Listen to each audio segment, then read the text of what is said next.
चित्रांकन। कैसा चित्रांकन किया है चित्रकार? तेरी यह सारी चित्रकारी लोक के लिए असामयिक, अनुपयुक्त और अहितकर सिद्ध होगी। जान पड़ता है तेरे रंगों में चटक ही है, स्थायित्व नहीं। तेरी लेखनी में लचक ही है, बल नहीं। इसी कारण तू अपने प्रयासों में असफल हुआ है। यह कैसा चित्र खींचा है भाई? यह तो किसी रंग महल का चित्र जान पड़ता है। सजावट तो खूब दिखाई है। गगन स्पर्शी गुंबदों और कनक कंगूरों की छटा सचमुच निराली और चित्ताकर्षणी है। छज्जे क्या ही मनमोहक हैं। इन झरोकों से क्या ये मदविहिलवा चंद्रमुखियां झांक रही हैं। अच्छा, यह दरबार का दृश्य है। ये कैसे राजा हैं। छात्र तेज तो इनमें लेश मात्र भी नहीं। अस्तु, पीछे छत्र तना हुआ है।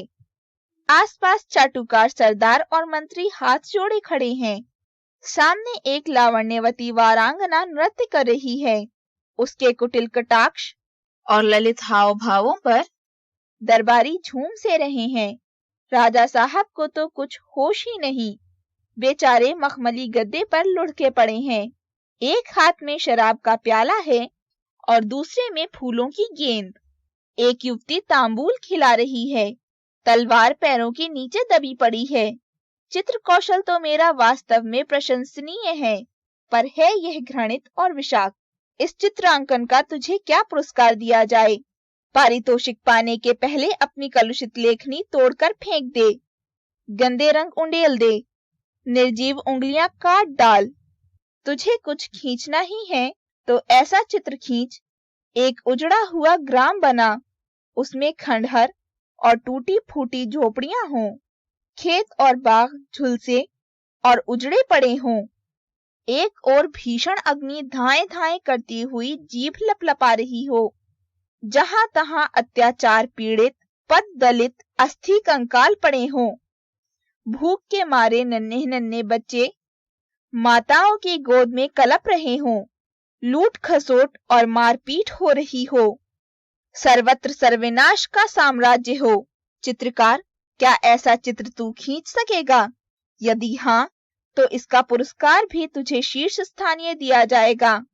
यह कैसा चित्र खींचा है भाई? यह तो किसी माननीय नायिका का चित्र जान पड़ता है। कोप भवन खूब बनाया है। स्फटिक शिला पर मैली सी सेज बिछी है। माननी उसी पर करवट लिए पड़ी है। सारा शरीर धुली धुसरित है।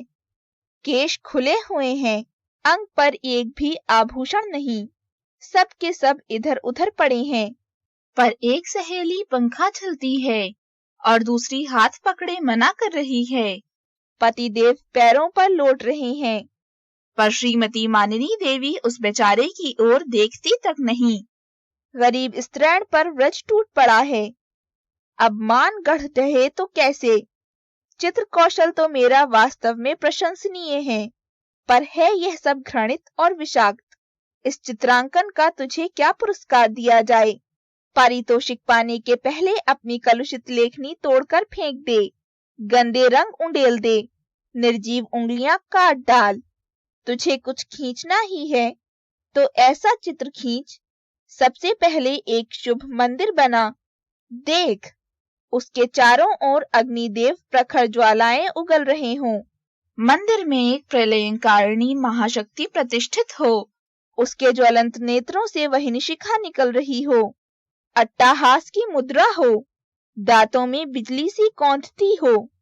हृदय पर लाल फूलों का हार पड़ा हो। साड़ी भी लाल ही हो। सारा शरीर रुधिर से लथपथ हो। केश पैरों तक लहरा रहे हों। एक हाथ अनाथ भक्तों के मस्तक पर हो, दूसरे हाथ में हो रक्त रंजित कराल कृपाण। मंदिर में अखंड तेज और प्रचंड पराक्रम का साम्राज्य हो। चित्रकार, क्या ऐसा चित्र तू खींच सकेगा? यदि हाँ, तो इसका पुरस्कार भी शीर्ष स्थानीय दिया जाएगा। यह कैसा चित्र खींचा है भाई? यह तो किसी सुरम्य उद्यान का चित्र जान पड़ता है। रचना तो खूब दिखाई है। लहलही लताओं के मंडप और गहगहे गहवर के ग्रीष्म भवन सचमुच ही अनुपम है। क्यारियों की छटा कुछ निराली है। गमलों की सजावट देखने योग्य है। माधवी निकुंज क्या ही मनोमुग्धकारी है। कहीं डालों पर रंग बिरंगे पक्षी बैठे हैं तो कहीं पंख फैलाए मोर नाच रहे हैं। इधर कुछ मनचले रसिकंजन हिंडोलों पर झूल रहे हैं। उधर उस पद्म सरोवर में कुछ निर्लज नवयुवक केली कल्लोल कर रहे हैं। अच्छा, यह जल विहार का दृश्य है। कोई कमल की नली से पानी गुड़गुड़ा रहा है तो कोई अदर्थ मुकुलित कलियों को तोड़ तोड़ कर उछाल रहा है। माधवी निकुंज में गान वाद्य भी हो रहा है। इस चित्र को देखकर रसिक मंडली अवश्य कह उठेगी कि चित्रकार ने कलम तोड़ दी है। तेरा चित्र कौशल है भी प्रशंसनीय, पर है यह सब घृणित और विषाक्त। इस चित्रांकन का तुझे क्या पुरस्कार दिया जाए? परितोषक पाने के पहले अपनी कलुषित लेखनी तोड़कर फेंक दे, गंदे रंग उंडेल दे, निर्जीव उंगलियां काट डाल। तुझे कुछ खींचना ही है तो ऐसा चित्र खींच। एक सघन वनखंड बना, वह प्रांत पहाड़ी हो, वहां एक निर्मल नदी भी बहती हो, तीर के वृक्ष झुककर उसके सुशील मन से आचमन कर रहे हों, नदी के तट पर एक ओर हष्ट-पुष्ट गायें पानी पीती हों और दूसरी ओर छोटे छोटे मृगवाशक नव दूर व टूंग रहे हों। समय प्रभात का हो, प्राची को लालिमा से रंग देना। इधर उधर पक्षी उड़ रहे हों, कहीं ऋषियों और ब्रह्मचारियों का स्नान हो रहा हो तो कहीं संध्या पूजा, कहीं स्वाध्याय होता हो तो कहीं हवन। निर्धूम अग्निखंड के समान ब्रह्मचारियों के मुखमंडल पर ज्वलंत ओप दीप रहा हो, तपोधन ऋषियों के नेत्रों से शांति और आनंद की धारा बहती हो। सारांश, सर्वत्र विश्व प्रेम का साम्राज्य हो। चित्रकार, क्या ऐसा चित्र तू खींच सकेगा? यदि हाँ, तो इसका पुरस्कार भी तुझे शीर्ष स्थानीय दिया जाएगा।